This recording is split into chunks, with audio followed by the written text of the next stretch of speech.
Greetings to all those who have been with us the last 3 months in this SAPES Trust Policy Dialogue Forum on Zoom, the hundreds on Zoom and the thousands on Facebook. And special welcome to those who are joining us for the first time.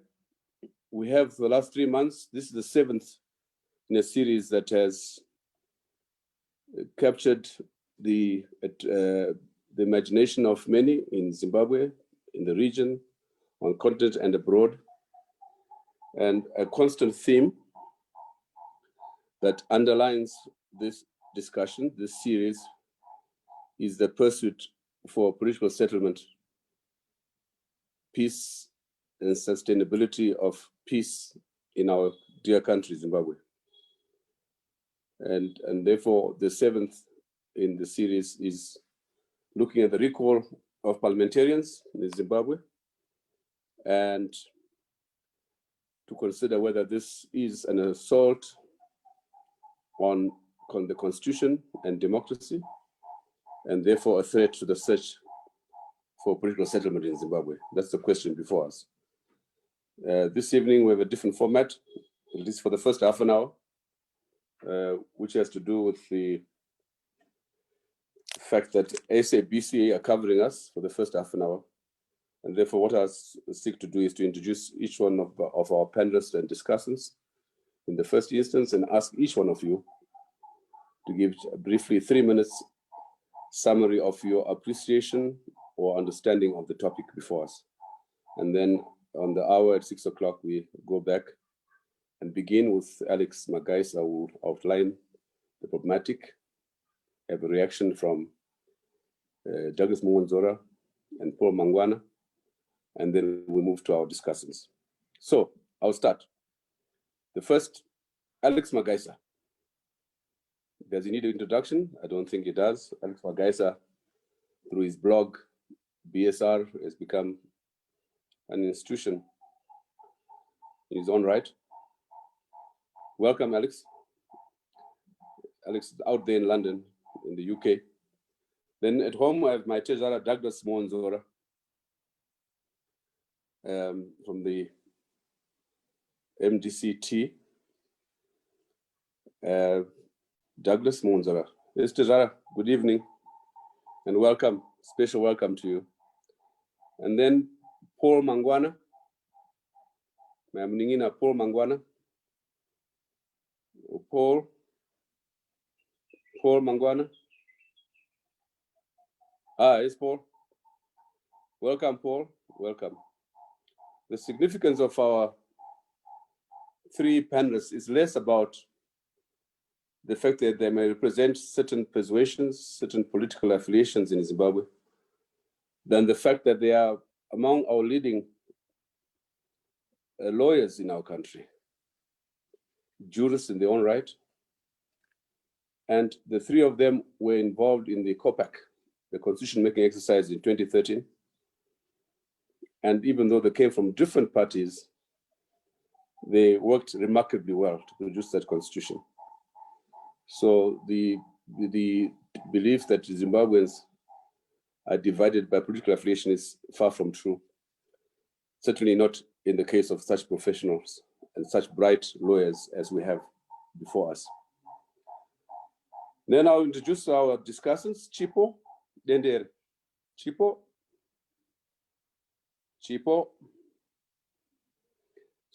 our young academic professor of political science out in the US with their baby there. Welcome, Chipo. Chipo is one of our discussants. Then Brian Kagoro, another Brian. Kagoro, Brian,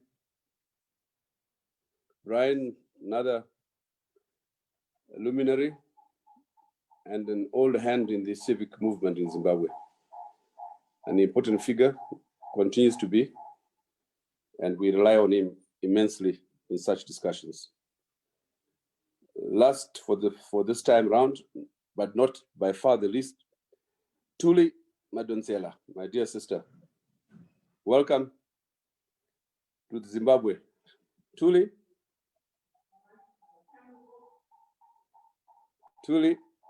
We want to see you. Julie. She's not there. Hello, Julie. Welcome. Welcome. Nice to see you. Okay. So let's go back to Alex. Would like to start? 3 minutes introduction of the topic. Just 3 minutes, a summary.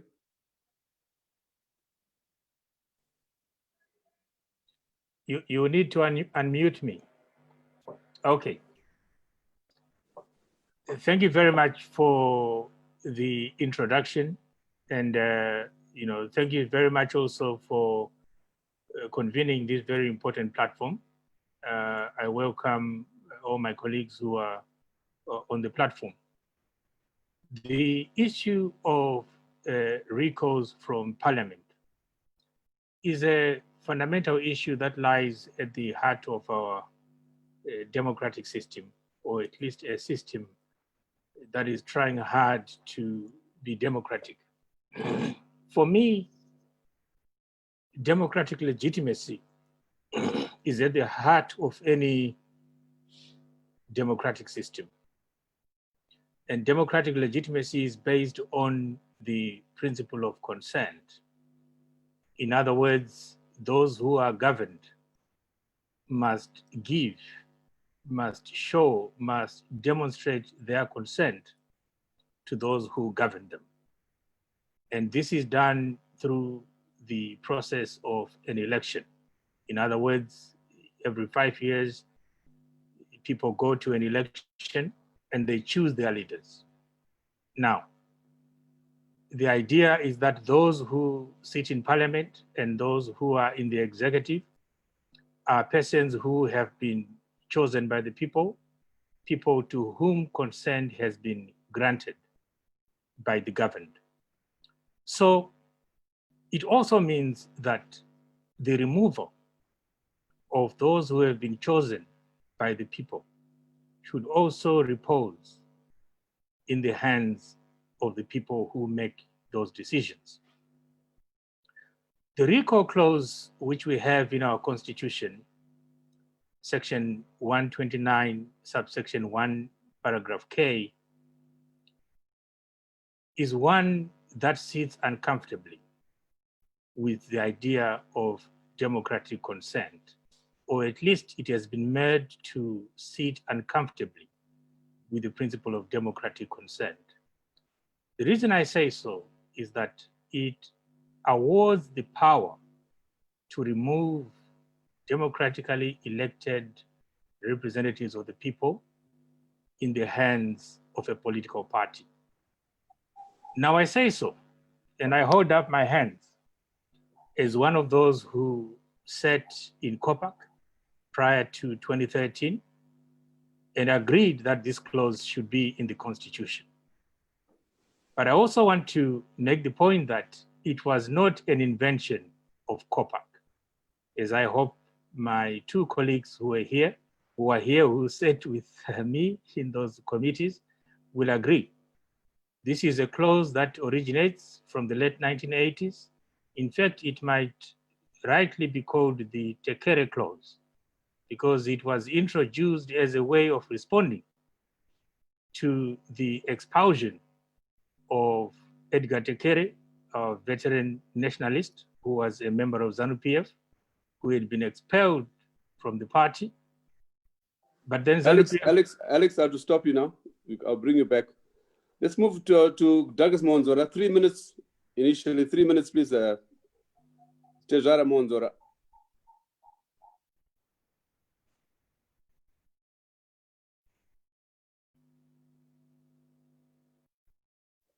Unmute yourself, Tejara. Unmute. Thank you. You hear me?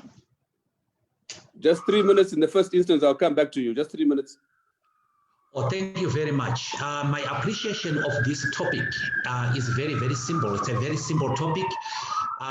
First of all, the recalls that have happened in Zimbabwe in the context of recalls from Parliament happening after the Supreme Court decision. Are they constitutional? That's number one. Number two, do they offend democratic principles? Number three, do they pose a danger to the political settlement, whatever political settlement that people are thinking about? And I need to dispense with the first issue very, very simply. As Alex Magaisa rightly pointed out, in terms of the constitution of Zimbabwe, we have three sections that deal with recall. The first section is section 129(1)(k) of the constitution, and it says that a party can recall a person who has ceased to belong to it. And that person must have been a member of that party at the time of the election. That's number one. Clause number two is section 129(1)(L). And this deals with a person who enters parliament as an independent and then joins a political party. This is what we famously call the Jonathan Moyo clause. The third clause is clause 278 that deals with the recall of members of parliament. Now, the very simple issue there is that a very simple fact is that recalls are provided for by the law of the land. They are provided for by the constitution of the country. And there was a reason why there was a recall clause. Recall clauses are there, and they are a common feature of many constitutions in the world. They are not a Zimbabwean invention only. You find them in other countries, in other democracies, and people are recalled because they've ceased to belong to a political party to which they belonged at the time of the election. And the assumption is that when the people voted, they had an idea of the identity of the political party to which the MP or councillor belonged. And they associated the MP and the councillor with that political party. And if the councillor and the political party cease to belong, of that political party cease to belong to it, then they can be recalled. That is the justification. Thank you, Tazara. Thanks a lot. We'll come back to you. Paul Mangwana? Yes, Paul? Paul, just 3 minutes in the first instance. Unmute yourself. Unmute. Unmute. Technology fails him. Okay. Thank you. Okay, So welcome. The basis of the recall clause is from the fact that what is elected into parliament, what is given a mandate to rule the country is a political party. It is not individuals.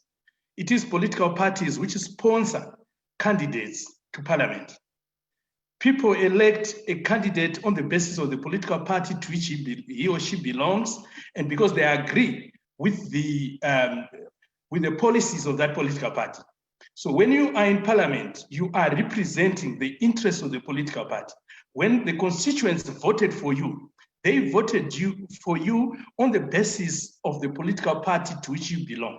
So if you cease to represent the philosophy, the ideology, the program of that political party, then the political party has a right to withdraw you.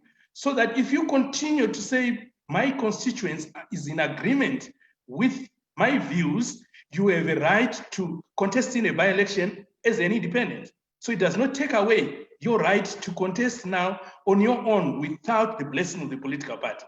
So in order for democracy to be tested as to whether or not your views are in line with the thinking of the constituents, a by-election is then called. You are free to go and contest and put up your program as an independent. And if you so win, then the constituency is in agreement with you. If you don't succeed, then it means that the constituency is not in agreement with you. So we are giving the people an opportunity to test as to whether your views are in line with the thinking of the constituents or of the political party. So the political party is saying you no longer represent our philosophy, our ideology, our thinking, and let us test as to whether your views are in line with the thinking of the constituents. So a by-election is called, and you can contest it. We'll come back to you, Paul. Back to our discussants, a minute and a half each. Chipo, your appreciation of this topic, and we'll come back to you more substantively later. Chipo, unmute yourself. So I think this is quite interesting, but at the heart of the Zimbabwean crisis since independence is this dual coexistence of, on one hand, you have constitutionalism and legalism, but on the other hand, you have a complete abuse of paralegal structures by the ruling party and now by the MDC-TT Kupe faction. So the problem in Zimbabwe has never been about understanding the law. Clearly, 3/4 of the people in our country are lawyers, but the real problem in Zimbabwe is the application of the law.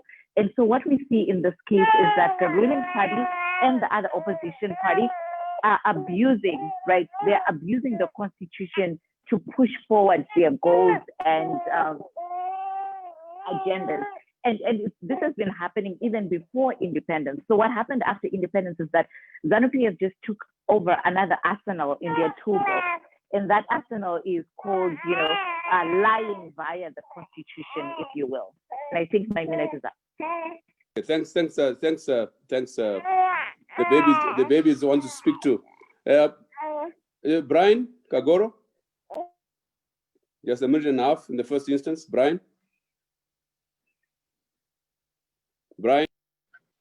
Thank you so much, SAPES Trust, for this invitation. Let me say that there is a misunderstanding of constitutionalism in some of the things that I've heard said.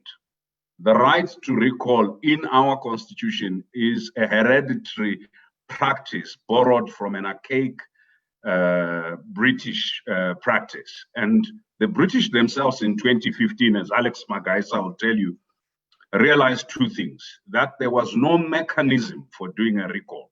So they passed an entire act to regulate how recalls would happen. So in British constitutional practice, recalls can be done by voters directly. So you have to show in constituencies that at least 10% of the voters that elected a parliamentarian want to recall. It's a performance-related recall.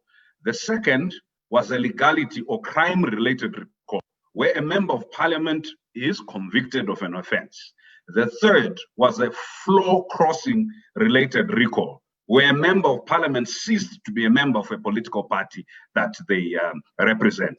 So the fundamental question in Zimbabwe is, what is the democratic process or procedure within a political party that must be complied with before a recall is undertaken? A mere letter to the speaker does not meet the spirit of the constitution as articulated in section 117, and does not meet the spirit, because the constitution assumes that legislative authority is conferred by the people. So it's important that we realize that the provision in the Zimbabwean constitution has not ever really been fully complied with, because it has to be read with other provisions in the constitution that talk about fair hearing before a decision is made that fundamentally affects one's rights or legitimate expectation. But number two... We'll come back to you. All right. Tuli, welcome, Tuli.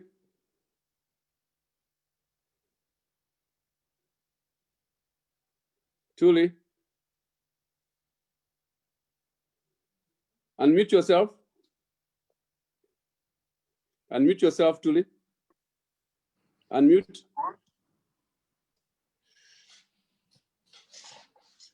Thank you for this privilege. Just firstly to indicate that I am not Zimbabwean. I enter this dialogue on the basis of a democratic internationalism, also on the understanding that Zimbabwe is part of SADC, and therefore what happens in Zimbabwe impacts the SADC ecosystem and the African ecosystem. My view is that any country that wishes to recall parliament or to alter the democratic landscape beyond the elections has to comply with the African Charter on Democracy, Elections, etc. we must also understand that 2020 was supposed to be the final year on the silencing of the guns in Africa. And part of silencing the guns in Africa is democratic governance that is anchored in the rule of law. So it's not enough that a country would comply with the letter of its constitution. It must comply with the spirit of democracy. And that is embodied in the African Charter on Democracy, Elections, and related matters. And I do think that what has happened in the country right now does not only create instability in the country, it creates instability in the region. And I'm concerned that unlike COMESA, that jumped to try and solve the problem when there was a problem in Cote d'Ivoire, SADC leaders are taking their time in intervening in Zimbabwe. And there's an American native saying that says, if you don't fix the hem of your dress, you will soon be without a dress. Thank you. Thank you, Julie. Thank you very much. And welcome again. We brought you, and I think you're really assisting us by drawing on the charter, the African Charter for Human Rights. I think it's very important. We'll come back to you. So now, I now invite Alex Magaisa to make his substantive presentation. Alex.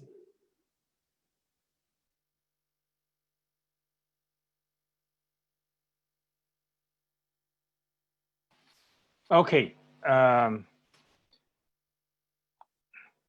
Okay. Thank you very much. I hope you can hear me now. Okay, excellent. Right. So some of the issues have already been touched on by my co-panelists and the discussants. But I want to focus specifically on section 129, subsection 1, paragraph K of the Constitution of Zimbabwe, which says that an MP who ceases to belong to the political party to which he was a member when he was elected can be recalled by that political party when that political party sends a written notice to the Speaker of the National Assembly or the President of the Senate. Now, this looks very simple, but there has to be detail to it. You cannot just apply this provision in the way that we have done it, especially in the last 7 years, without the detail of how that takes place. I think Brian Kagoro has already alluded to the fact that there is need for specific detail on how the democratic process of carrying out this process should be handled. Unfortunately, we don't have it. And so far, we've only been guided by decisions of the Constitutional Court. And with all due respect, I think those decisions of the Constitutional Court leave a lot to be desired in terms of our understanding of the democratic process. I've already made an allusion to the fact that democratic legitimacy is based on consent, and that consent comes from the people, which therefore means that removal of an MP should also involve the people. What I would wish for Zimbabwe is that there would be an act of parliament which specifically provides for the processes that need to be undertaken for the realization of section 129, subsection 1, paragraph K. The issue of when an MP is removed is itself a factual inquiry. You have to ask a number of questions, including, number one, has that MP really ceased to be a member of that political party? The next question would be, which political party has the right to carry out that process, to write that written notice to the Speaker of Parliament, as well as to the President of the Senate? Then you've got to ask another question, was he a member of that party? And finally, you have to ask the question whether the political party that is entitled to write to the Speaker of Parliament and to the President of the Senate is actually the one that has done so. As I said, these are factual questions These are factual questions that require a factual inquiry, because you may have a situation where two political parties lay claim to an MP. Someone has to make that decision. So far, the decisions that we have seen from our constitutional court proceed on the assumption that the right political party is the party that is written to the Speaker of Parliament, and the Speaker of Parliament has no role whatsoever except to simply accept that written notice and proceed to announce that the MP has been recalled. But as we have seen, this has brought a lot of problems, a lot of challenges, with MPs themselves challenging that recall process. So this brings us to the issue that Brian has already alluded to, which is the question of a fair hearing. Now, our Constitution in section 69, subsection 3, provides for the right to a fair hearing, that any person, any Zimbabwean, is entitled to have access to a court of law for the adjudication and resolution of any dispute that he may have pertaining to their rights. Now, we see that MPs who have challenged their recall, those processes are still ongoing. Those processes have been ongoing, but even as they have been ongoing, we have also seen that the other processes, for example, the Zimbabwe Electoral Commission then calls up and says, now we have vacancies that have arisen, and we have a duty in terms of the law to fill those vacancies. And they have proceeded to do so prior to the resolution of the dispute that has been raised by that MP. Now, in my opinion, there is a fundamental problem there, because our electoral law is in conflict with the rights to a fair hearing, with the rights to fair administrative conduct, which is also in section 69 of the Constitution.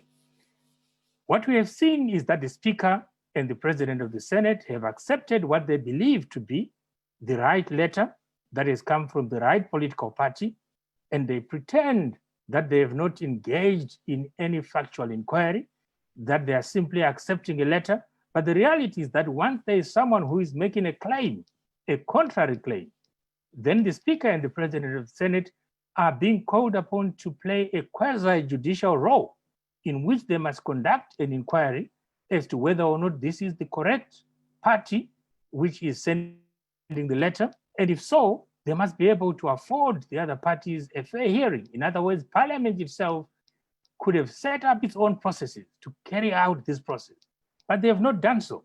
And they have proceeded on the basis that what they have received is the correct letter from the correct political party. In my opinion, there is an anomaly in that regard, which has resulted in the challenges that we now have. So I just want to go as I conclude with my presentation, which is that constitution makers do not intend, never intend to create absurdities in the law. It is absurd that you have a party or you have a process for the replacement of an MP who is challenging his recall. But that process is almost made redundant because the other process of replacing him or her continue regardless. So we have a situation right now where ZEC can actually confirm that these MPs who were affected by the recalls in the current moment have lost their seats, but their disputes have not been resolved. I do not think that constitution makers, I do not think that the legislature would have legislated for such an absurdity. That something can be done and concluded while the process of resolving that dispute is continuing. I also do not think that legislators would have envisaged an absurd situation in which the representatives of the people are recalled and then their replacements come without any consultation whatsoever. Coming from a situation such as we have right now, where people who contested an election against those candidates who have been recalled are now brought back by the back door to become MPs of the same people who rejected them. I do not think that the legislature, constitution makers would have envisaged such an absurdity because it is not in line with the principle of democratic legitimacy. As I said, you cannot talk about recalls without talking about how the replacement takes place. And what we are now seeing is the situation where the replacements are coming in. They are coming in as a result of selection by a small group of people, which is very elitist. And the reason why people are questioning this whole process is because the people in those constituencies, people in those provinces have not been consulted. People who voted for their MPs have not been consulted. In fact, to wrap up, there are a number of issues, Dr. Mandaza, which we need to really interrogate in this whole process. And I start by saying that none of the political parties in Zimbabwe at the moment, and by this I refer to ZANU-PF, I refer to MDC-T, led by Dr. Kupe, I refer to the MDC Alliance, led by Advocate Nelson Chamisa. Each one of them has exercised the right of recall. And they have exercised the right of recall in a manner that I do not believe is democratic. So we have to start from there. This is not an accusation that one party is better than the other. It is a situation about a system that is being applied in a manner that does not accord to the principle of democratic legitimacy. So that's number one. Number two, it is about the right to fair representation, the right of the electorate to choose their own leaders, so that the people, Brian has mentioned the British system, I was going to make reference to it, but I don't need to repeat it. The way that it operates is that the electorate is consulted. The electorate has a say in the process of recalling their MPs. We don't have that because we don't have an act of parliament that makes provision for that. Our system privileges the political party, as Mr. Mangwana has pointed out, at the expense of the people who elected those people. I think that this can be resolved very easily by having an act of parliament that regulates the process of recalling MPs, so that it's not just left in the hands of the political party, but it's also given to the people. A point that has also been made by Professor Madonsela in relation to the African Charter on elections and other matters. What we have also seen, by way of conclusion, Dr. Mandaza, is that all the political parties in Zimbabwe have abused the recall provision. They have abused the recall provision in order to settle political scores. Someone that has probably said or done things that the party does not like, because of course the system privileges the political party and not the people. Without even consulting the people, they go on and recall people. But not only that, they go on and impose people of their own liking to become the replacements to that. In my opinion, this system lacks democratic legitimacy. I conclude on that note. Thanks very much, Alex. I think you have outlined everything. So I'll now move to Douglas Monzora, and perhaps in addition to whatever reactions you have to Alex's submission, would you consider that the current recall of parliamentarians is in effect an assault not only on the Constitution, but on the democratic principles, in particular, the rights of the voter? Douglas Monzora. Well, thank you very much. And I want to thank Alex for his arguments. I want to start by saying that with all due respect, Alex is wrong. We are not in COPAC 2. We are not about to change the constitution. We are not making a new constitution. We have a constitution that exists. We have a constitution that is there. It is there in black and white. And this is not the first time that the recalls have taken place. Sometime, I've forgotten the year, Morgan Tsvangirai, who was in the same party with Tendai Biti and Alex Magaisa and myself, recalled the entire Chitungwiza councillors on the basis that what they had done had ceased to accord with the principles of the party. We recalled them. And it was all right. And my friend Magaisa didn't raise an issue on that. After the rebellion by Tendai Biti and company, Morgan Tsvangirai, myself, and Alex Magaisa was a member of that party. We recalled 21 members of parliament on the basis that they had ceased to belong to the MDC-T. In May 2018, Nelson Chamisa, in his capacity as the president of the MDCT, recalled Thokozani Kupe from Parliament on the basis that Thokozani Kupe had ceased to belong to the MDCT. After the Supreme Court ruling, we have recalled members of Parliament. Now, we don't change laws, we don't change attitudes because the people who are being recalled are our friends or are our comrades. The law is the law. Now, the question is, in recalling these people, did the MDC behave in accordance with the law? I already said Section 129 of the Constitution provides for instances where a party can recall members of Parliament. And it is that section that we used.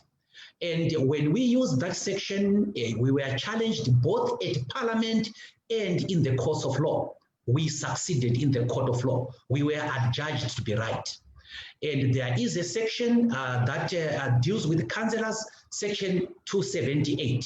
We followed that section and we went on to recall, just as we had done before. ZANU-PF has recalled its members of Parliament as well, and so on. Now, in terms of the MDC constitution, and again, I go to Alex there. He is talking about the issue of fair hearing and so on. His assumption is that the constitution of the MDC was not followed. In terms of the constitution of the MDC, if you cease to belong to the MDCT, if you form another political party other than the MDCT, the termination of your membership is automatic. And this is a very, very clear and short clause in the Constitution. If you form another political party, or if you cease to belong to the MDCT, your termination is automatic. In other words, you terminate your membership yourself. These MPs, these councillors have recalled themselves by joining another political party. How did we know? Whether wisely or unwisely, what the MDC alliance people went on to do after the Supreme Court judgment was to produce massively affidavits. And these affidavits were to the effect to be signed by the elected officials, including the MPs. These affidavits were to the effect that they had ceased to belong to the MDCT and that they were now members of the MDC Alliance Party. Now, in court documents, some of the MPs went on to say that they had ceased to belong to the MDCT, or they seemed to have been oblivious of Section 510A of the MDC Constitution, which says that if you cease to belong to the MDCT, if you form another political party or belong to another political party, you automatically terminate your membership. So it was their fault. And these are people we should have known better. We are talking of people who were secretary generals of the party, people who had access to legal services.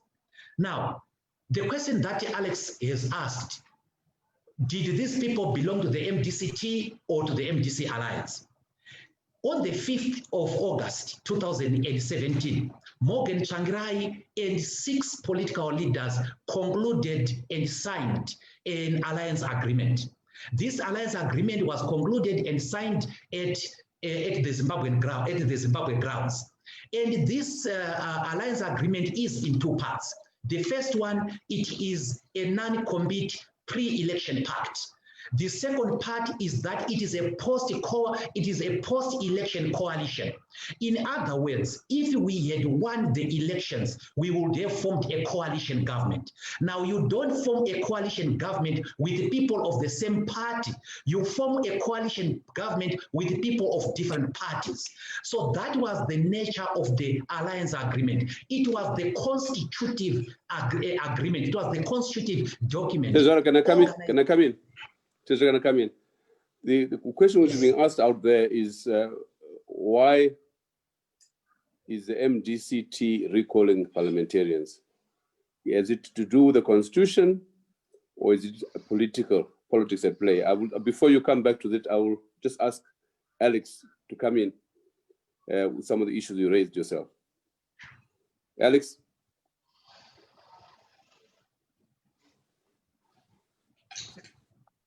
Alex? Unmute yourself, Alex. Unmute yourself. Right. Unmute yourself. Yes. Yes, I have. Yes, I have. Thank you very much. Look, I don't want to take a lot of time because we've got many people who I think have got very brilliant ideas. I just wanted to pose two simple questions to my brother, Mr. Monzora. When I say that the clause has been abused because of weaponization of the law, he says that MDC Alliance members who have chosen to declare their allegiance to the MDC Alliance automatically expelled themselves from the MDCT.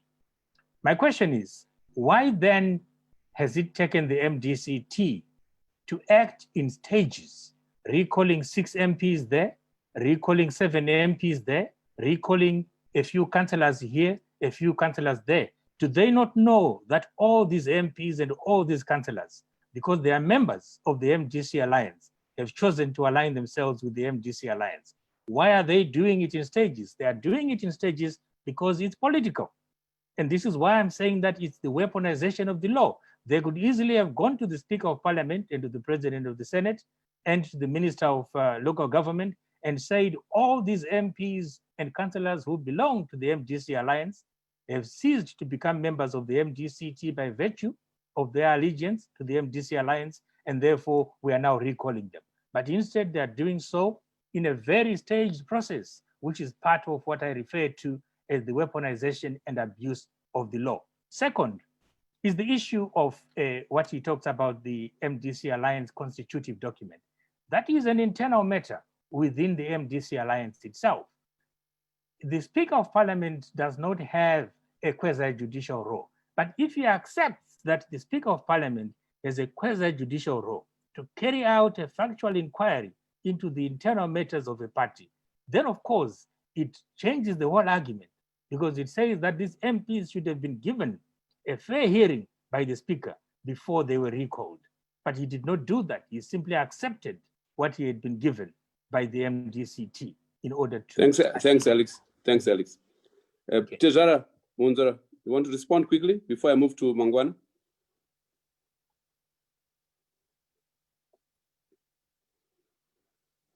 Unmute yourself. Yes. Unmute yourself. Yes. Now, Alex. Very briefly, Tejara. Very briefly, Alex makes a point that these MPs are being recalled in stages. Yes, because we are dealing with these people on a case-by-case basis. We rely on evidence that is before us. And before we get that evidence, we cannot just recall people. So we recalled people on the basis of the evidence as it manifested itself. We looked at this on a case by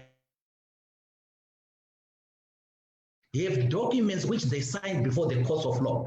But what is important is that the MDC Alliance has a constitutive document, which is not a private document. It is a public document, the MDC Alliance Agreement, that nobody wants to talk about. And that Alliance Agreement says that it is a pre-election pact, it is a post-election coalition agreement. It goes on to say that each political party retains its individual identity and autonomy. That is Section 2. Section 3 goes on to say that each political party will be given a quota of MPs or councillors to fill under the alliance. And then it goes to say in clause 4.1.7 that each of the political parties has the right to recall its members of parliament. So the MDC Alliance was not a political party in the conventional sense. It was a group of political parties. So round number one, these MPs belonged to the MDCT at the time of the election.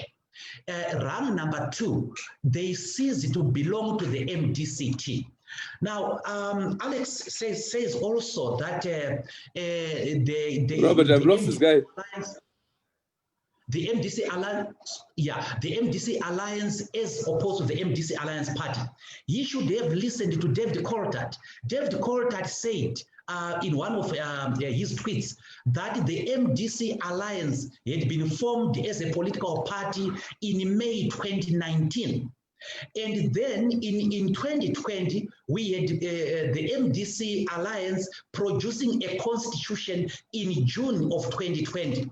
If we go by what Coltart says, then the MDC Alliance party did not compete in the elections because it was formed at Guero, according to David Coltart. And if we go by its constitution produced in 2020, it was formed in 2020. These MPs belonged to the MDCT. They were subjected to due process in terms of the constitution of the MDC.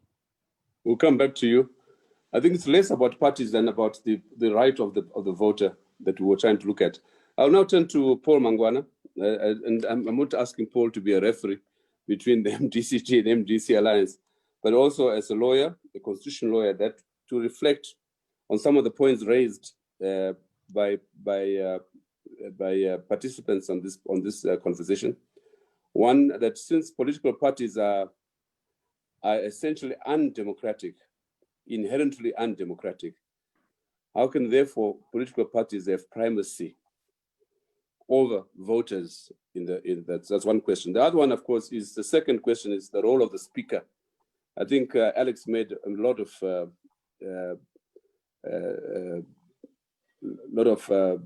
emphasis on the role of the speaker in providing a fair hearing to those who are being recalled. That instead, what we have seen is haste, utmost haste, almost to preempt not only the fair hearing, but to preempt anything that might upset the recall of the parliament. So I'll ask you to comment, both as a constitutional lawyer in your own right, but also as a politician, of course. I think let me start by underscoring one fact we are losing, that the population elects a political party into parliament. Then the political party is represented by representatives. So ZANU-PF is the one which is elected into parliament. It fields a person to represent its interests in parliament. That is the fundamental basis on which the recall clause is based. So the political party is saying, you are elected into parliament to promote the interests of the party. You are elected into parliament so that you put into effect the manifesto of the party which sponsored you into parliament. You no longer represent the interests of that political party which fielded you into parliament to promote its interests, and we are recalling you. This is the fundamental basis on which the recall clause is based. If you want to represent yourself and your interests in parliament, our constitution allows you to field yourself as an independent. But once you have agreed to belong to a political party, to be fielded as a candidate by that political party, you are also losing your right to independent views. You must then promote the views of the political party which has sponsored you. That is the fundamental basis on which the recall clause is based.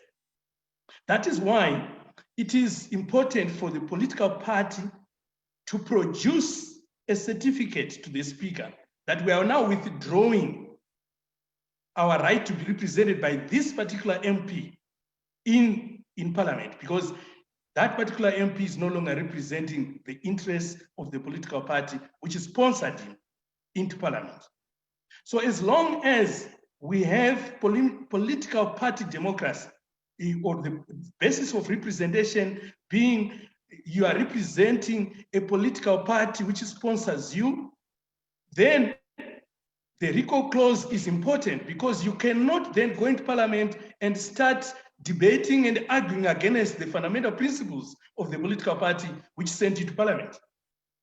But the mandate to rule the country is then given to a political party with a majority of representatives in parliament.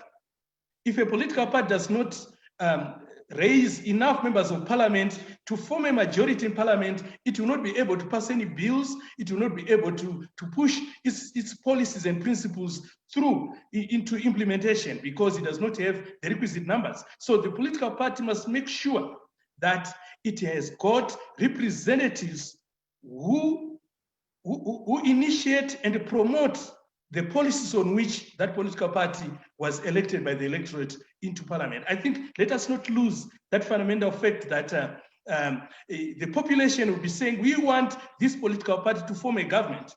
That political party can only form a government if it has got a majority of members of parliament.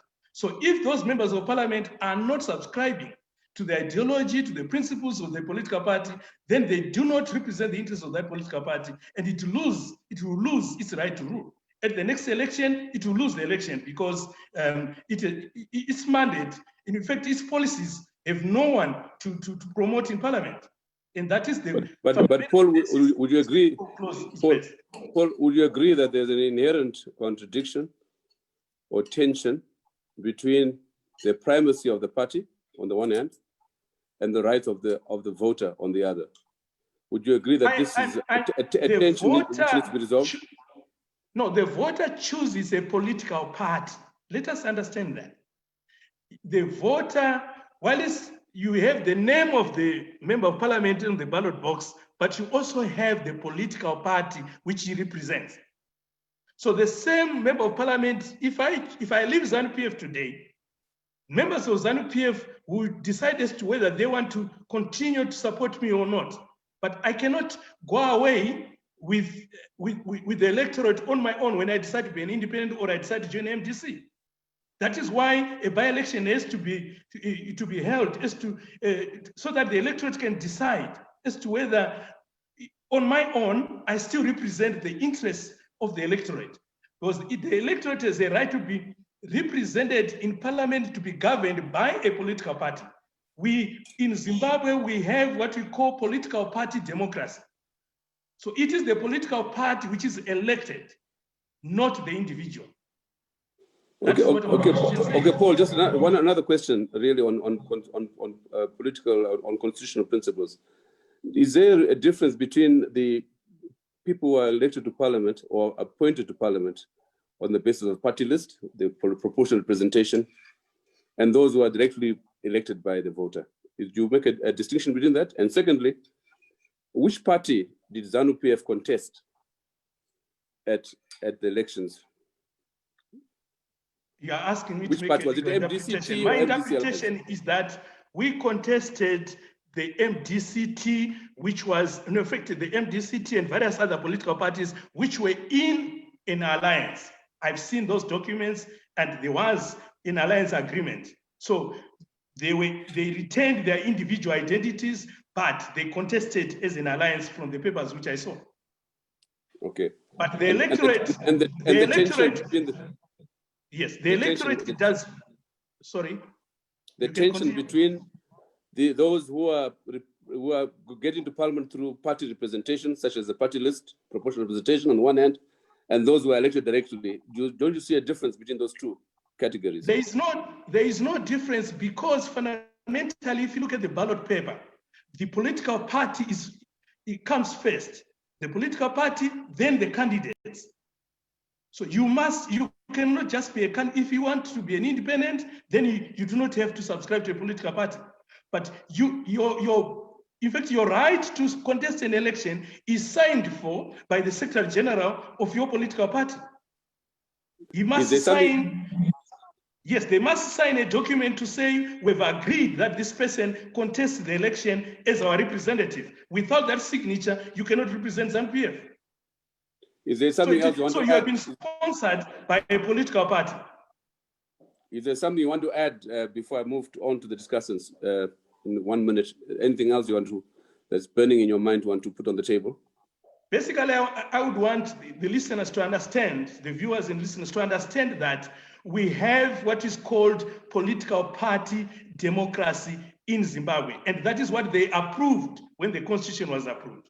If we want to move away from political party democracy to direct representation, where the member of parliament is representing the electorate on his own, then we will have to make a fundamental constitutional change. But what we agreed to in our constitution is that the basis of representation in parliament is indirect. You are represented by a political party, but we also accept that if you do not want to be represented through a political party, you can stand as an independent. So that for those who want direct representation, then they choose independence. Those who want indirect representation, then they choose a political party. And I think the people should understand this. This is a fundamental constitutional position. If the population want us to change, then we have to make a constitutional change. Paul, someone is asking, what section of the Constitution are you relying on to assert the primacy of the party in elections? Which section of the Constitution? In fact, it's not a section of the Constitution. We are, our constitutional democracy is based on political party representation. If you have to read the whole Constitution rather than to say section so and so says you are being represented through a political party. Our practice in our constitutional democracy is based. This is why you are fielded by a political party. Okay. Read the Electoral Act again. Thanks, Paul. Let me move to Chipo. We have heard the panelists. I now ask you to comment. Yeah, so three minutes. Yes. As a political science professor, I think this is very worrying. I think law schools need to encourage people to take basic political science classes. Just to piggyback, Honorable Mangwana, you're absolutely wrong. There is nothing called political party democracy. What in fact you're trying to explain is representative democracy, in which individuals vote for an individual to then go and represent them in parliament. Now, this is not about the political party being a factor in a democracy. In Zimbabwe, individuals vote for an individual who happens to be a member of a political party, but both you and Mr. Monzora are wrong in that what you're assuming is that we have something called a party list democracy. Now, party list election, we don't have a party list election. If we had that, then the system would function fundamentally different to how it works right now. Right? In Zimbabwe, individuals select first at primary elections within political parties, and then from primary elections, they go on to a general election. So both parties have primary elections, and then you go to a general election where individuals then make their selection. Now, to Mr. Monzora, my first question for you is then, who does the individual in parliament represent, right? A member of parliament must represent a constituency through which they were given the mandate to speak on behalf of. So the individuals that have now been selected by the new MDC-TT, who do they represent in parliament? And to go back to your argument of what was done by Changirai and other leaders over time, and Mr. Magaisa said the same thing, or Dr. Magaisa said the same thing. What this alludes to is that since the inception of the new constitution, we've had constant violations of the constitution by all the political parties. And the reason I say this is because a constitution, right, it's supposed to regulate a relationship between the governors and the governed. But if you're constantly having political parties play, chess on their own without the governed, then you violated what the Constitution fundamentally represents, which is to represent the governed. And right now in this entire conversation, the people for whom the Constitution was created have not been represented, right? The voters have not been represented. And so that's where we have to ask ourselves, who do parliamentarians represent? And can those represented by that individual recognize them, right? So if that person was to go back to the people, will the people say that we have given you the right the legitimacy to represent us. It's one thing for political parties to engage in conversations about legalese, when legalese itself is violated constantly. And this is what you've all alluded to, that Changre did this. And in that case, Changre violated the Constitution. We've seen multiple cases of the Constitution being violated in Zimbabwe. The land reform being another example, right? It went back to property ownership that was constantly violated in action. So the Constitution says one thing, but what the Constitution is speaking of is on behalf of the voter, of the general public. The Constitution doesn't serve politicians, which is what this conversation is saying.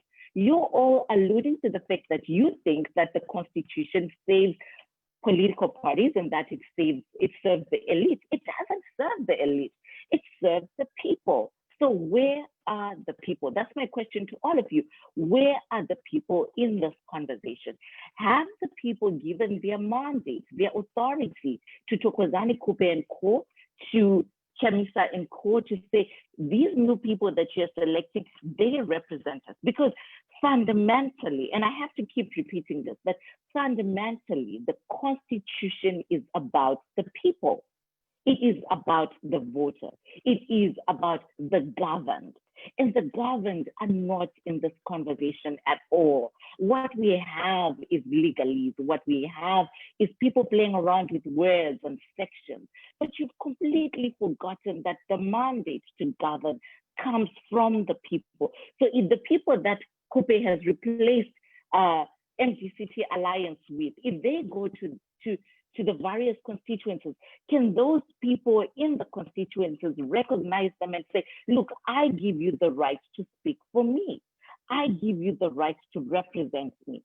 And then the other problem with what Mr. Monzora has said, in fact, with what all of you have said, then is that if the MDC alliance was the party on the ballot, then in fact, people voted for the MDC alliance. You see, then we get ourselves into various entanglements with the way that politics has happened in Zimbabwe.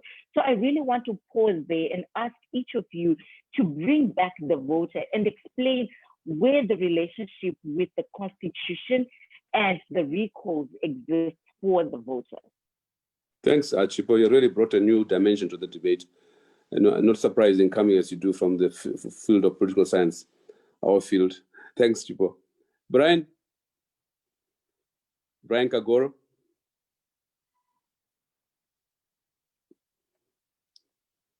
Brian. Yeah, okay. Doc, we are now engaged in a serious game of smokes and mirrors.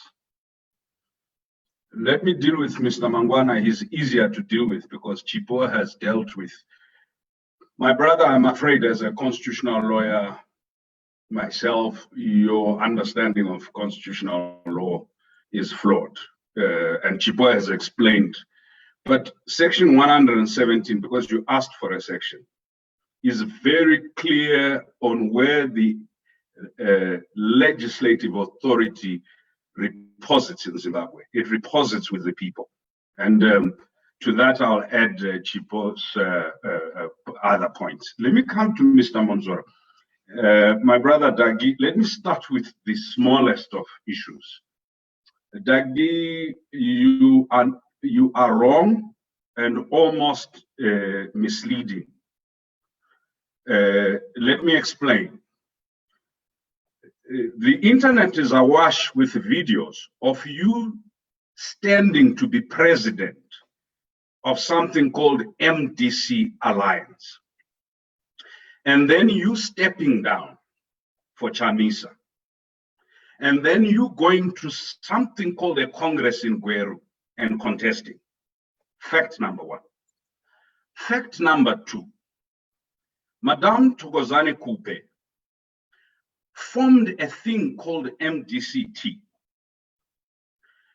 Elected officials in a Congress of this thing called MDCT stood for an election against the coalition or party, or whatever you want to call it, that you, Monzora, were representing or competed for the election under. Now, let me say why I say that's a small point.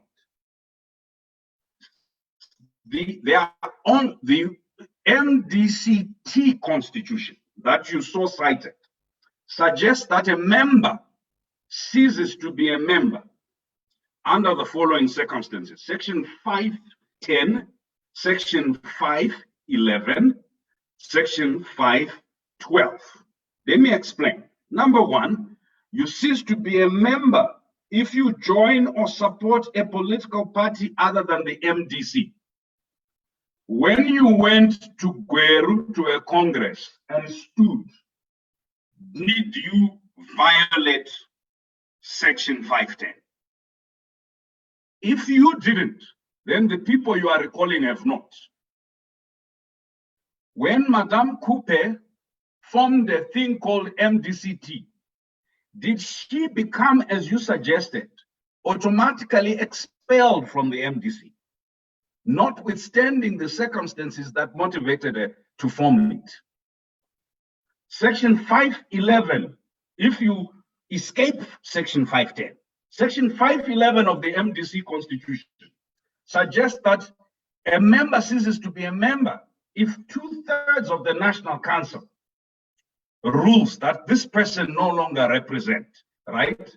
And however, when you go the National Council route, the person has to be notified in writing and the grounds have to be clear.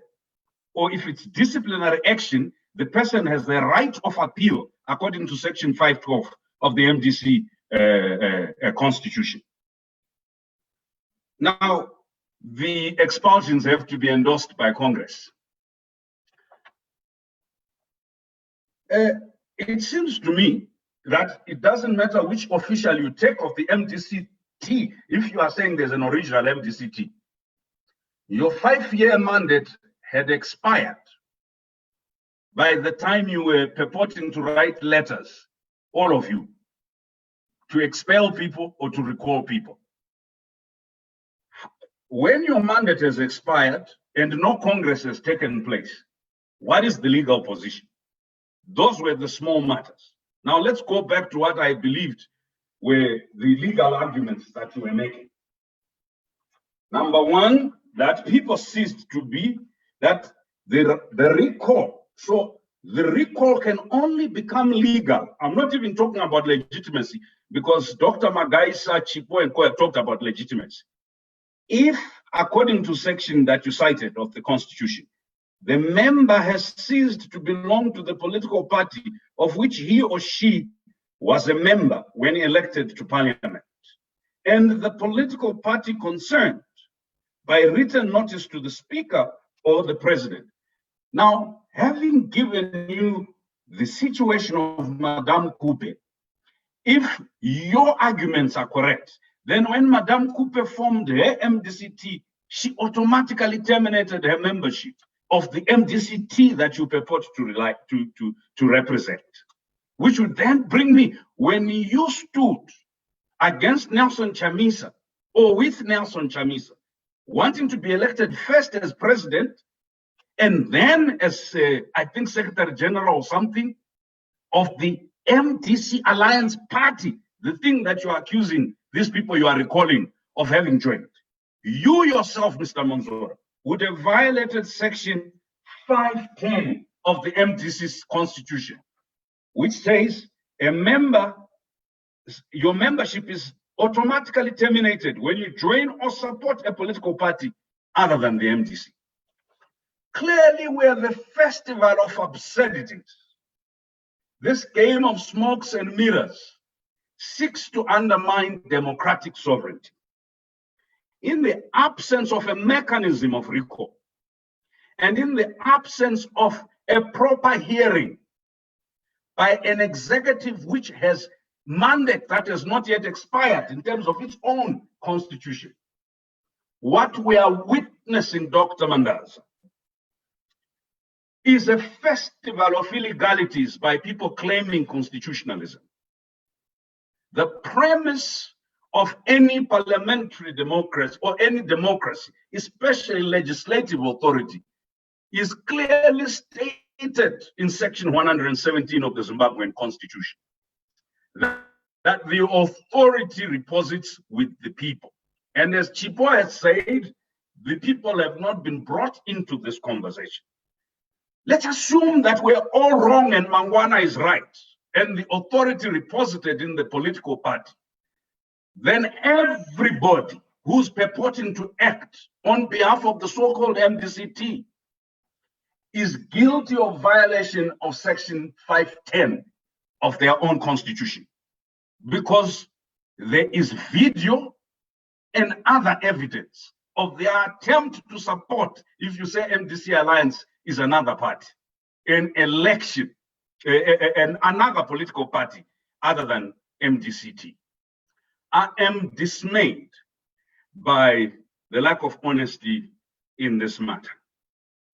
Everybody has violated the constitution, but I would want us as honest Zimbabweans to say what is going on and unpack it for what it is. It's nothing constitutional, nothing legal, nothing legitimate. Thanks, Brian. I'd like to welcome Tuli to what Brian calls the Festival of Absurdities, the Festival of Illegalities. Tuli, welcome, my dear sister. Thank you, Doc. Thank you, colleagues. I think all colleagues have made some valid points to a certain extent. However, there has to be some point where we all agree. Where I come from, again, is back to the African Charter on Democracy, Elections, and Governance. The question we have to ask is whether what happened is democratic. And not just in form, but in substance as well. We also have to ask ourselves in terms of the African Charter on Democracy, Elections, and Governance. Article 3.7 emphasizes the importance of people participation. And I do agree with our colleague Chipua and the last colleague who just spoke now, and that we can't leave the people out. So with due respect, I disagree with the colleague who said it's all about parties. Democracy is about the people. Demos, kratos, it's a combined Greek word, people's power. And everything that we do is for the people. It's the government of the people, for the people, by the people. The whole idea is to have representative democracy. In fact, once you're in parliament, you're supposed to represent everyone, including the people who didn't elect you. However, I do agree with some of the colleagues that have spoken that it's a little bit more complex. It doesn't mean that the party has no hold over you, which takes us to the point that you raised yourself, Dr. Madaza, about is there a difference between a PR system and a constituency system? The answer is yes. When it's constituency, there's direct accountability to the people. It really doesn't make sense that you would recall a person who has been elected by the people. Why have a people rely on this person if this person can be replaced a day later? Because that really would be defrauding the people, because then you could give people somebody that is popular and then they think, oh my God, this person is gonna improve our quality of life. And then 2 weeks later, you replace this person with your own person.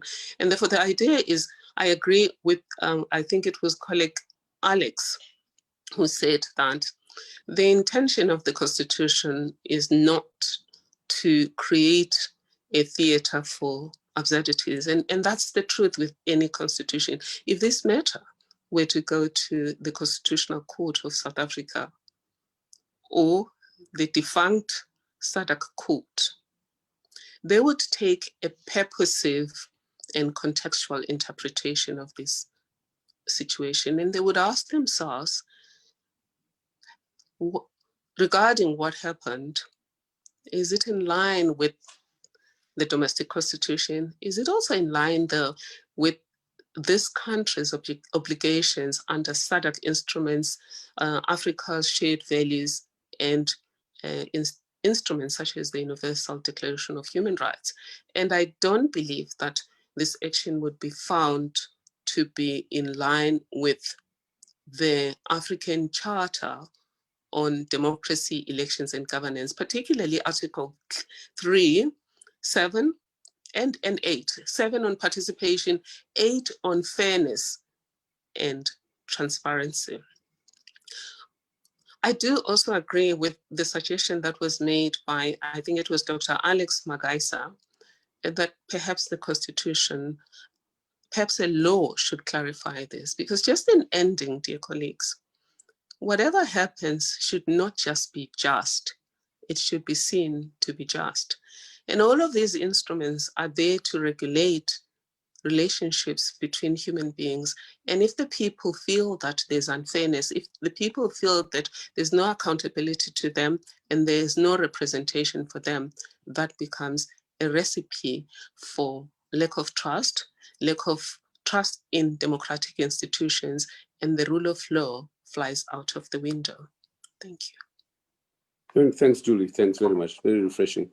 Of course, I'll give all the panelists and the discussants time to wrap up at the end. I have so many hands up, and I have to move to the participants. But before I do that, I really want to warn our viewers and our participants, those out there. There's loads of homophobic comments, vile language.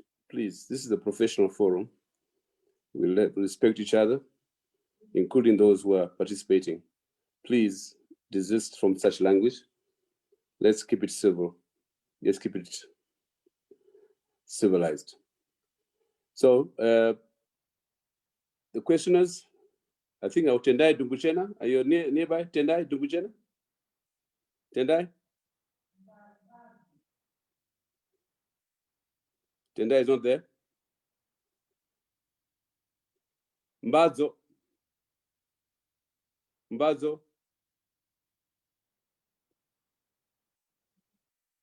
Where else, Robert? Moyo. Yes. Hello. Yes. Yes. Can you hear me? Yes, I can hear you. Okay. My most of my yourself, questions were been answered yourself. by. Okay, it's Moyo. Moyo. Carry on, Moyo. Carry on. Okay. Yes. Most of my questions has been answered by Robert. Yes, by Kagoro and Chipo. I think I wanted to ask Mwanzora that why is he saying MDC alliance is a pact of political parties, but he did go and contest in I think it was 2019 Congress, and he was also candidate in that, and he also campaigned in the 2018 elections supporting the Chamisa as the president and also other MPs and stuff. He was very instrumental in the campaigning, and he also campaigned for the Congress. So why is he now turning back and also supporting Dr. Kupe, who formed his own party as MDC-T, away from the MDC-T that was Tsvangirai's one? So I wanted to ask that question, but I think it was addressed. So I think he will answer those questions. Thanks, thanks, Omar. I'll have Shadrach. Shadrach. Shadrach.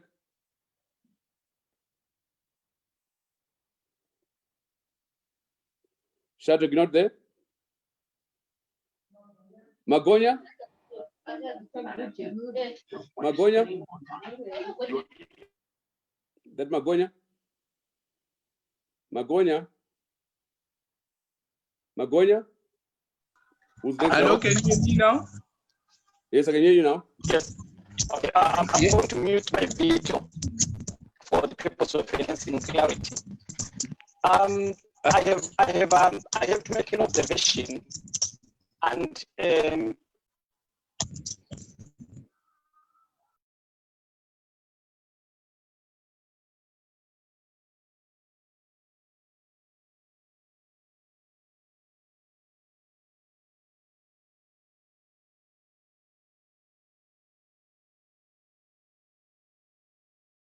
Unmute yourself. Unmute yourself. We can't hear you. Okay, can you hear me now? Yes, I can hear you. Okay, thank you. I've got a question for Honorable, for Senator Monzora. I want to know from him, had it been that he won the Congress elections, would we have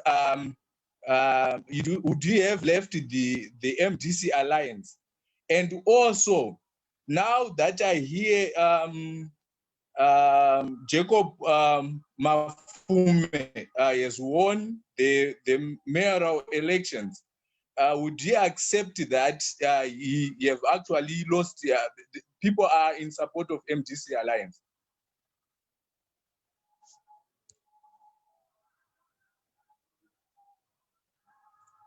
Okay. Next one, please. You know, Blessing. Blessing. Blessing. Hello. Hello. Yes. Can you hear me? Yes, that is Blessing. Yes, it's Blessing. Can you hear me? Yes, please go ahead. Okay. In all this, don't you think we are we not forgetting how we ended up here? Because from where I stand, I would want some clarification going back when Advocate Chamisa grabbed power from Thokozani Kupe. Was it constitutional? If it wasn't constitutional, then what should have been the remedy going forward?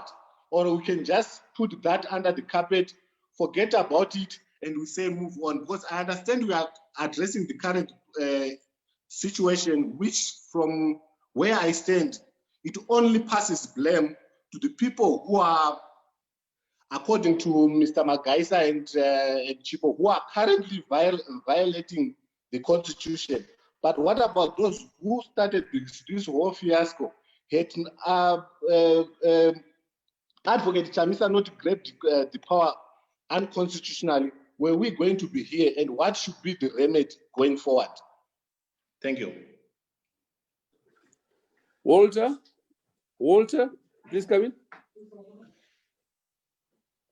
After Walter, I'll have Shumba, then Brian, then Marshall, in that order. Please be on standby. I'm waiting for Walter. If Walter is not ready, Walter. Hello, I'm ready. Yeah, I was muted. Okay, come in. Yeah. My question is to Brian, Alex, and Professor Tuli. I just wanted to check on the previous precedents in South Africa, where President Mbeki was recalled. Then subsequently, President Zuma was also recalled. Did the ANC went back to the electorate to ask the people to say, can we recall the president? Because the president was voted by the people on the ANC party card. Thank you. Thank you. I'll have Shumba. Shumba, you ready? Yes, Shumba. sir. Thank you very much. Thank you. Thank you, Ibo. Some of our women to come in, please. I'm going to defer to women callers. Thank you, Ibo. Thank you for the opportunity, Ibo. Welcome. Thank you. My question is to Douglas Monzora and team. At the end of the day, it's not all about political parties, it's about the people. Did they go back to the people to ask if we should recall the parliamentarians that were voted in by the people? Because you cannot talk of the constitution and that you are actually violating yourself, then you bring it back to the people and saying, no, we are following the constitution. At the end of the day, you are not following what the people want. So at the end of the day, it's about what the people want. That's my point. Thanks, Walter. Shumba, I mean. Brian?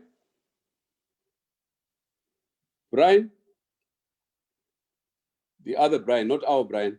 Yes, Brian? yes. Can you hear me? Yes, I can hear you. Yeah, thank you. My question is for Brian. I think we all agree that, as you rightfully put it to us, that there was lack of honesty. Everyone has violated the Constitution, and you said nothing is legitimate. On that basis, how do you envisage that we can, all political parties at play here, can forge a way forward? We know that the level playing field is not right and was never right. How do we map a way forward in your own perspective? Thank you. Dorcas, please. Dorcas. Welcome, Dorcas. I can see you. Unmute yourself. Dorcas, go ahead. Dorcas, go ahead. Thank you. Can you hear me? I can hear you now. Wonderful. Chipo makes a strong point about the population and the everyday person. And I think Alex's arguments are always anchored to the people. Could you tell us how can the average Zimbabwean, all of us, become more educated and more knowledgeable on our constitution? Because we have to anchor our knowledge and our votes to the constitution. I'm just wondering how Anago Gokumusha, an everyday woman, a young person, can become much more informed about their rights, so that we all challenge this on a knowledgeable basis. Yes, thank you. Elaine there? Elaine is gone. I'll have Marshall, and then Tatenda, then lastly, Wacha. Tatenda, are you there? Tatenda? Yes. Yes, come in. Can you hear me? Yes, I can hear you. Okay, I have a question to Douglas Monzora. Concerning what happened today. I think somebody that is actually asked about it, but I want to reemphasize about it. We have seen that Jacob has won the election as a mayor. What is the position to Douglas Monzora, since this guy is openly affiliated to Nelson Chamisa? Is he going to recall him again so that he can replace him again, like what they did to Gomba? That's my question. Thank you so much. Thanks very much. Wacha? Wacha, are you there? Wacha no longer there? I'm going to start back to front. I'm going to start with Thuli to answer questions and to sum up and end up with the first speaker, Alex Magaisa. So, can you hear me? Thuli, welcome. Thank you, Tolkien. Thank you for the question. What a wonderful question. Firstly, two wrongs don't make a right. Assuming South Africa had gotten it wrong, it doesn't mean that Zimbabwe has to get it right. Assuming some of the political parties got it wrong previously, it doesn't mean we have to get it wrong right now. We are the intelligentsia of our countries. We are in this boat that is called Africa. If it sinks, we're going down. And ancient wisdom has always been about those who have eyes should see for those who don't have eyes. And we have an opportunity to understand our constitutions, not just in terms of the letter of the Constitution, but also the spirit of the Constitution. And clearly, these constitutions are about putting the demos, which is the people, at the center of the kratos, which is power. And anything that deviates from that is going to create lack of trust or a trust deficit and instability. Now, going back to the issue of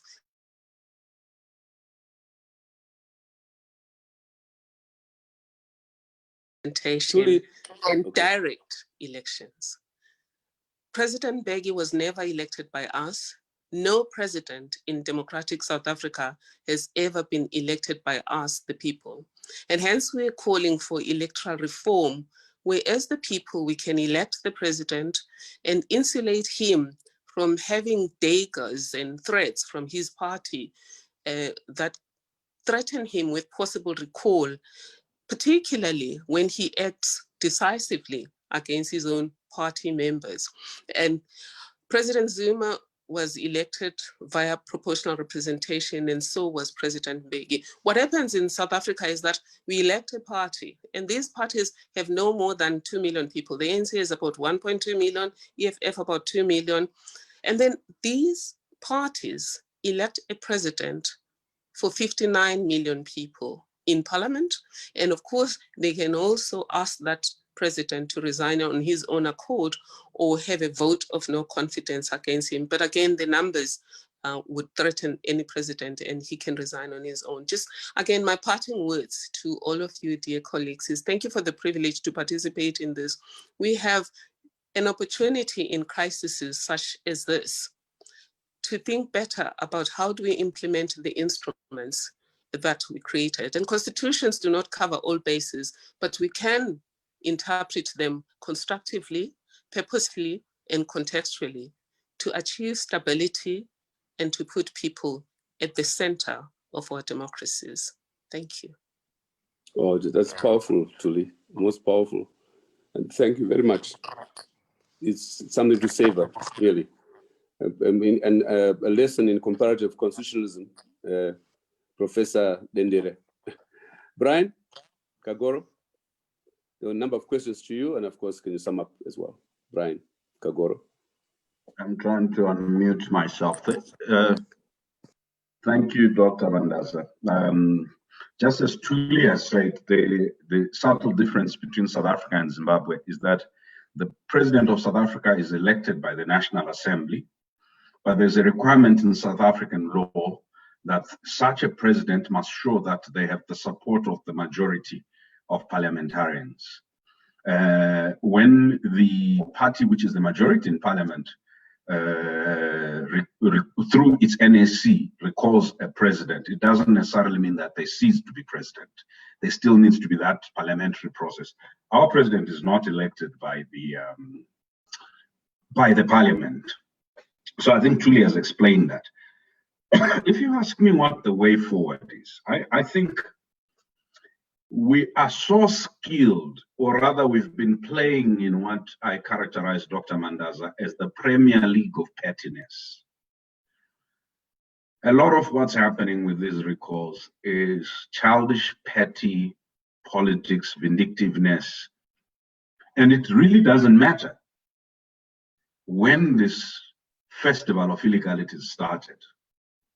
And this is not a political beauty pageant.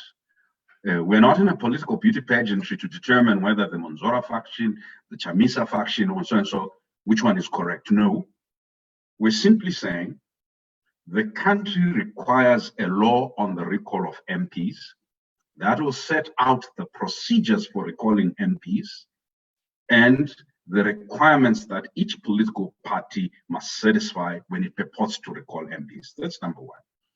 Number two, I think for my colleagues within the opposition, this bloodletting, this hanging on to little technical legal niceties is not what the country requires. If we are going to have political parties play a developmental role in Zimbabwe, it is important that those political parties be developed, be mature in process and in approach, and not consume time in a country where 7.5 million people are facing hunger and the entire population is facing COVID-19 on these little games of decapitating the capacity for effective representation during the time of COVID. It would appear to me that if you want a commission of inquiry into how Chamisa became president of the MDC and whether this recalls, well, go and have that. But when the people voted, they were not mistaken about who they wanted to be a member of parliament. So if you're going to remove that member of parliament, you cannot impose another person without going back to the people, right? Or at least complying with some of these internal requirements that I have said. That said, Dr. Mandaza, I think you brought us here to discuss principles. And the principles are something has gone fundamentally wrong with our politics. National interest is often sacrificed by clever arguments to win, to consolidate, to conquer political power. And I really don't care at this moment. My brother Monzora and others know my position on this, that in the absence of dialogue within the opposition itself, in the absence of dialogue across all political parties on constructing an effective response by a united people to COVID, to our economic malaise, and all the other challenges we face. Dr. Mandaza, I fear we have grown men playing dolly house. And it is sad. Grown men and grown women playing dolly house. Mahumbwe, amandlwane. And we just need to get out of this nonsense and focus on the importance of the business before us. Nobody owes Zimbabwe a living. No one owes us a meal. If we're to fix our country, let's start off by dealing with things that are important and serious. And constitutionalism is no joking matter of point scoring. Thanks, Brian. Characteristically sharp, strong. Always a pleasure to have you, Brian. My young professor, Chipo. Another bite, Chipo. I want to end by saying that, on a more positive note, to Honorable Monzera, Honorable Mangwana and and Dr. Magaisa, although I don't think Dr. Magaisa would consider himself a politician. And to say that I think you as politicians are doing what you're supposed to do for your political parties, right? So in a democracy, part of the job of politicians is to speak up for your political parties. And in that sense, I don't want us to come out as though this is an attack on your person, but a recognition that you're doing what you're supposed to do for your political parties. But the way that democracy works and constitutions work, and I think this is where the Zimbabwean population has been missing in the conversation, that we assume that once a constitution has been drafted and it's been passed, that this document can survive on its own without the support of people. But constitutions, as Professor Thuli Madonsela has already said, they also depend on our interpretation based on context. And what we've seen is that the context of the past continues to create this environment that allows for constitutional abuse. And on one hand, that's a reflection of a citizenry that has not been educated on their rights, right? On their right to engage in the conversation. So that's important. And then one of my favorite American politicians, I want to say this, Madison said this, that if men were angels, no government would be necessary. If angels were to govern men, then neither external nor internal controls on government would be necessary. In framing a government which is to be administered by man over man, the great difficulty lies in this. You must first enable the government to control the governed, and then in the next place, oblige it to control itself. And so this is why we find ourselves in this complication where those that are in power of governing right now, whether it's MDC under Chamisa or MDC under Kupe or ZANU-PF, they have taken the power unto themselves and they have forgotten that this is a continuing conversation with the people, right? That in order to govern a democracy, we must continue to have a conversation. And the conversation must say, are these decisions that we're making the right ones? Do people agree with these decisions? And then to someone's very important question on how do we make the citizenry aware of the Constitution? I think in our public school education, in our universities, people must be required to take Zimbabwean Politics 101 or Constitutionalism 101, because our rights are held within the Constitution, but the Constitution cannot function in a vacuum. It cannot function on itself. And I'll pause there. Thanks, Chipo. Thanks. Excellent as usual. Thank you very much. Paul Mangwana.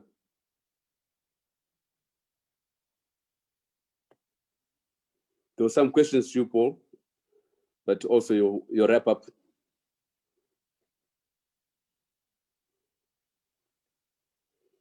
Mute yourself, Paul. Yes, thank you. Okay, go on now. We adopted the principle of representative democracy. A president, I'll give you an example of a president who is directly elected by the people. That president can be removed from the office by parliament. Parliament, which is elected through various means. So we do not go to the people again to say, you are the ones who elected the president into office. Now we are not happy with the president, or if the people think that they are not happy with the president, we ask the people to hold a referendum as to whether the president should continue or not. We go to parliament, which is deemed to be representing the people. And the people and parliament can recall a president who is directly elected by the people. I'm giving this as an example, just to emphasize the point that the type of democracy we are enjoying in our country in terms of our constitution is representative democracy. In the same manner, when a member of parliament is contesting an election, they are sponsored by a political party. You will not be allowed to contest an election on the basis of a political party ticket without the signature of the Secretary General of that political party. Why do we have that provision? So that there's confirmation that the policies we are going to be debating and putting in place in parliament are the policies and ideologies of that political party which is sponsoring you.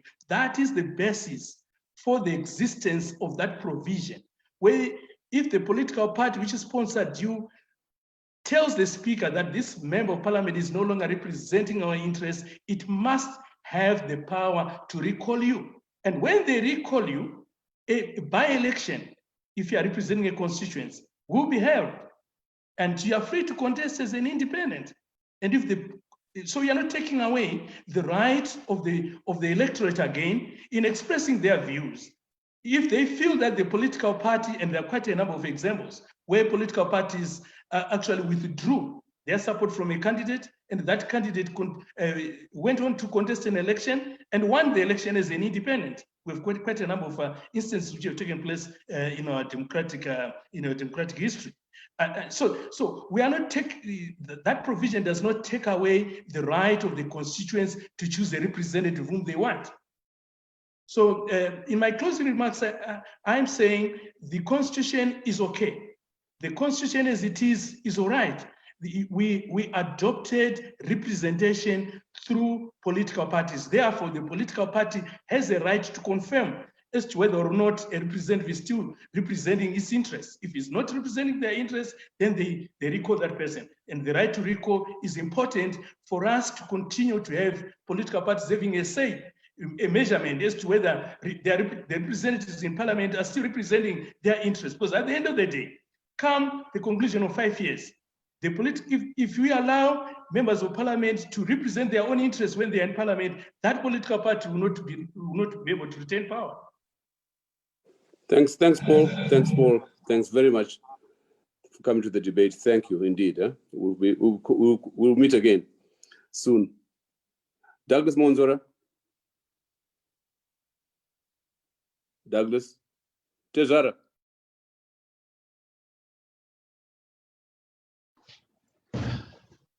Thank you very much. I would want to thank everybody who has directed their questions to me. I want to address the two professors, Professor Denere and Professor Madonsela. Thank you very much for your comments, but there is one point that I want to make clear. Are we discussing law, constitution, or are we discussing morality? We are discussing law. What does the law say? What does the Constitution say? Does the Constitution of Zimbabwe provide for recalls? Does the Constitution of South Africa provide for recalls? Yes, they provide for recalls. President Jacob Zuma, addressing Honorable Madonsela, President Jacob Zuma survived 7 votes of no confidence in the parliament. The ANC had not gone to the people, to the generality of the South Africans, the 59 million, to say we are about to pass a vote of no confidence. They acted as a party. President Mbeki was removed, was recalled by the ANC. It was not preceded by a referendum of the South African people. So was President Zuma. It is the same principles that apply. Now, I want to answer the question by Professor Denere about where the people are. Where is the voter? Let's remember that the voter in this country voted for a constitution in a referendum in 2013. That constitution provides for political rights. It provides for formation of political parties as agents of the people. And that same constitution goes on to give the political powers of recall. And to Professor Denere, let me again correct you there. Zimbabwe does have a party list system. This is what we call proportional representation, where a party provides a list of people to be elected either into Senate or into the National Assembly as part of the women's quota. And those people are chosen by a political party. And when it comes to recall, they are recalled by that political party that chose them. They are replaced by that political party that recalled them. That is what the law says. When it comes to the people who are directly elected by the electorate, the law gives the political party the power of recall, and that person is subjected back to the electorate, and the electorate can vote for that person or not for that person. So they are not completely prejudiced. So there is involvement of the people. I want to go to my brother Brian, and I want to say thank you very much for what you have said, and it was very passionate. But you betrayed one thing, my brother. You did not research. And I want to demonstrate to you, my brother, and you can check this.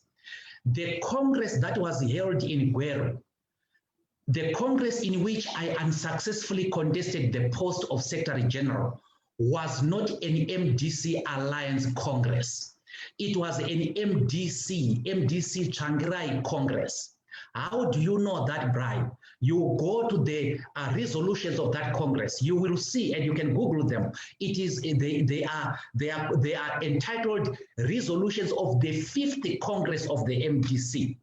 And again, it was called the 50th Congress. And if it was the Congress of the MDC Alliance, it should have been the first Congress.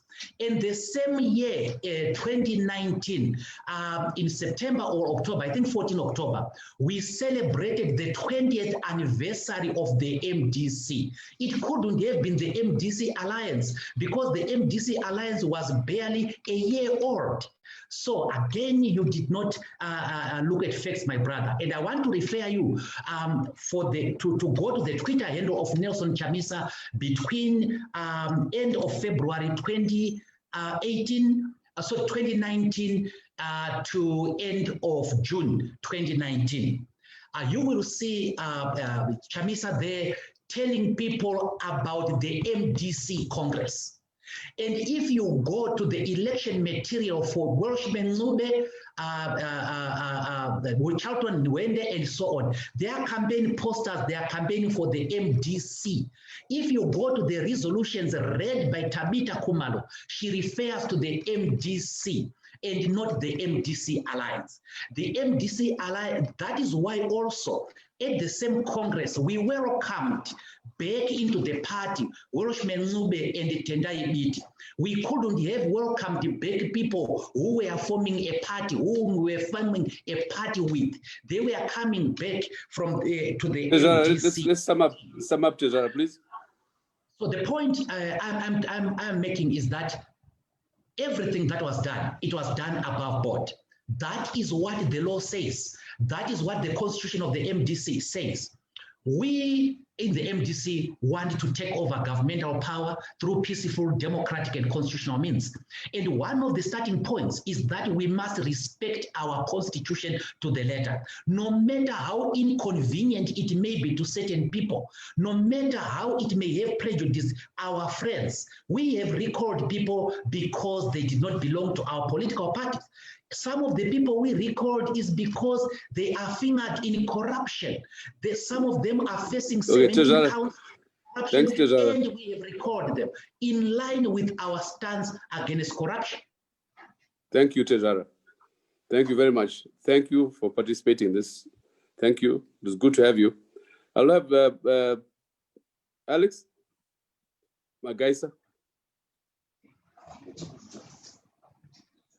Alex, unmute yourself. Okay. Thank you very much. I've listened very patiently to the submissions that have been made by my colleagues, and I want to thank them for a very civilized discussion that we had today. I just wanted to say to Nkomapo Mangwana that in fact, political parties do go to the people when it suits them. In 2017, during the coup, ZANU-PF went to the people, it corralled people, fooled people into believing that they were participating in the removal of President Robert Mugabe. And unfortunately, that right to demonstration is no longer allowed in this new so-called Second Republic. The point about a party list that Nkoma Dagi has made reference to is very interesting, because you would have to ask that when people went to ZEC in 2018 to submit the party list, which party submitted the party list? To my understanding, it would have been the MDC Alliance, ZANU-PF, MDCT, led by Dr. Kupe, and those are the positions that were taken in allocating those party lists. But that's a technical point. I don't want to get too much into all those things. I just want to conclude in summing up that the issue that we face is an ethical issue. Senator Monzora wants to say it's about the law, legal, its constitution, and so forth. Fair enough. But what Chipo was saying, what Tuli was saying, what Brian has been saying, all these guys, is that there is a danger in taking a very legalistic approach to issues that concern the lives of the people, that it is politics, that in this politics, there are also ethics. When I started, I said all parties are to blame. I said the MDCT is to blame, the MDC Alliance is to blame, the ZANU-PF is to blame, because they have all used this provision in a manner that is vindictive, in a manner that tries to uphold their own political position at the expense of those who oppose them.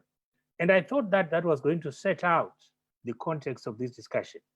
But to my surprise, it looks to me like some of us came here to defend ourselves as opposed to discussing issues of principle. And I thought that we were going to round on those issues, focus on what our democracy should be, how things should be. So the discussion should never have been about what is, but it should also have been what ought to be. What are the issues that we should, what are the standards that we should aspire to have? Is it right for us to say that the party is supreme at the expense of the people? Should we not be going back to the people? Should we not be setting up a law that allows for democratic representation of the people in the process of recall? I thought that those were the kind of discussions that we were going to have, as opposed to I'm right, they are wrong, because that doesn't take us anywhere. Finally, Dr. Mandaza, it's an issue of public trust. As politicians, as intellectuals, as activists, and as people who are concerned with our respective countries in our countries, we must always consider, is what we are doing relevant in terms of the people? Is what we are doing sufficient to maintain public trust in politics? If you ask the average Zimbabwean today, they are very disillusioned. They are disillusioned by the political process because it's a political process that has become exclusionary. It's a political process that is privileging the elites, a few people who consider them to be leaders of political parties, to make decisions on their behalf, not only to recall, their MPs, but also to impose their own people. What ethics are there when you go out there and take someone who lost an election and lost that election dismally, and you say that that person is coming back into parliament to become an MP for that constituency, for that province, to even become the leader of the opposition in parliament? It doesn't make sense. It is an assault on public trust. And these are the reasons why people begin to leave and stop engaging in politics. We have so many young people today who say, why should I go and vote in 2023 when my vote is not going to make any difference, when someone is going to change the decision and bring someone else that I rejected to become my MP? I want to conclude by saying that in politics, as in law, it's not just about written rules. The written constitution that we have is a great document. It has its weaknesses. But constitutions on their own do not resolve issues. Even a country like the United States of America with a 200-year-old constitution, even the United Kingdom with a constitution that goes back centuries, there are certain unwritten rules of the game that politicians abide by, that politicians and the people abide by. Rules like respect for the other person, rules like forbearance. Forbearance means a very simple thing. You have power, but you don't have to use it. So even if the Supreme Court had given the MDCT power and say that you are now the opposition party, the MDCT could have exercised forbearance and said, well, we don't have to do that. Likewise, in 2015, the MDC led by President Tsvangirai at the time did not have to recall those MPs who had chosen to go and form another party. They could have exercised forbearance. Likewise with ZANU-PF.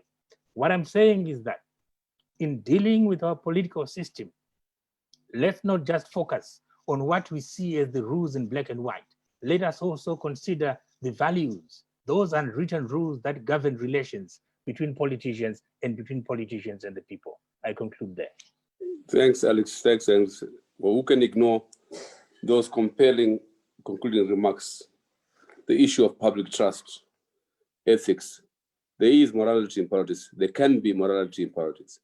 And I think that the debate, although you're a bit depressed about the focus on legalities and constitutional issues, I think the debate helped us to raise those very issues of public trust, the issue of morality, national interest, Brian called it, above all else.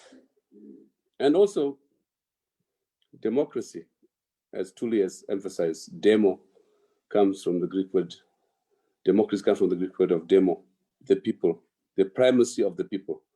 And I think if anything that has emerged in this discussion is the extent to which as Brian calls it, the festival of absurdities and the illegalities, is the extent to which I realized through this very educational session that we have forgotten the people